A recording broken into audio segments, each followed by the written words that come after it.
So I want to thank Angela and Sal for letting us have this event here. It's a beautiful building. So this is my husband, Robert Charles. I'm Mike Burke. Thank you for joining us. We love supporting Chicago Literary Hall of Fame.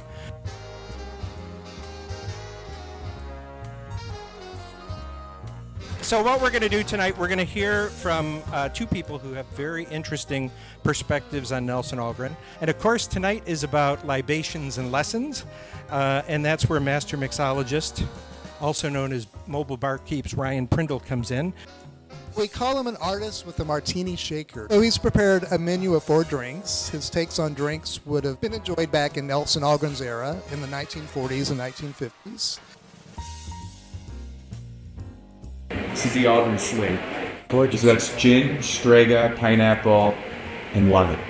Strega is a Italian liqueur, very similar to green chartreuse. So I believe this is our 5th or 6th event, but they keep getting better and better, and our livers keep getting worse and worse.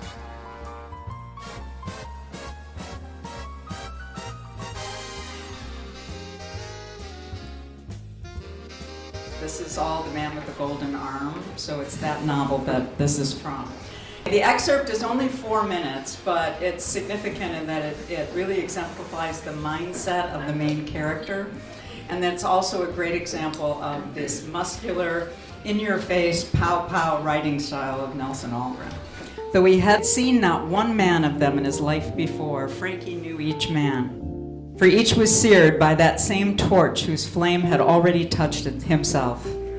A torch which burned with a dark and smoldering flame from within, till it dried a man of everything save a dark charred guilt.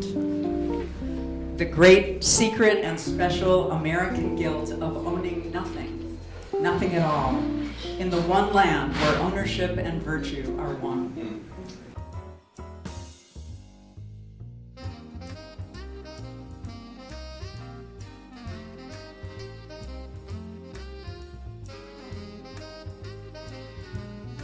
Now I have the distinct pleasure of introducing one of the world's best filmmakers.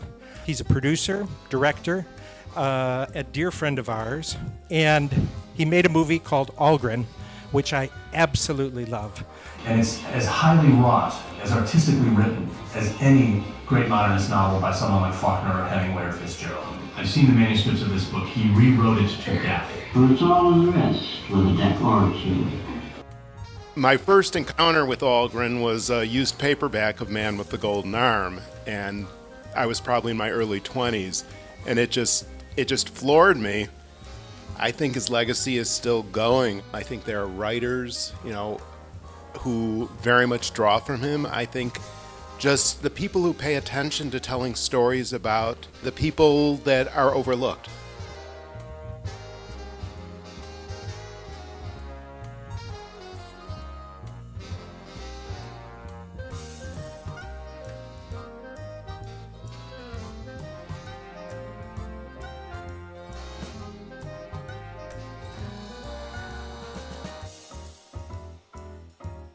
We have asked Mary to do a brief reading. Mary Wisniewski is a reporter. Her book, Algren, A Life, has won top awards from the Chicago Writers Association and the Society of Midland Authors.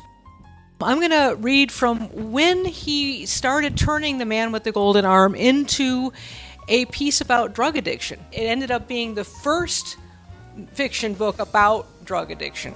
Going upstairs, Nelson found Jack standing behind a curtain in a filthy flat, swinging his arm up and down. "Jack is having trouble," somebody said. Misty with beer, Nelson wondered what he was seeing and was disturbed by Jack's swinging arm. What did it mean? A few more shadowy people showed up and took turns carrying cigar boxes into the bathroom. Someone explained to Nelson that they were just having breakfast. Would he like some? No, I guess I had breakfast, Nelson said. You want to see how it's done? A man asked him. Hell no, I don't want to see how it's done. Nelson did not want to visit the Madison Street Warren too often because it took time away from his writing. But he would let the junkies come up to his own place and do what they needed to do. He claimed he never tried it himself. To write, he needed both proximity and a safe distance, a sometimes uneasy balance.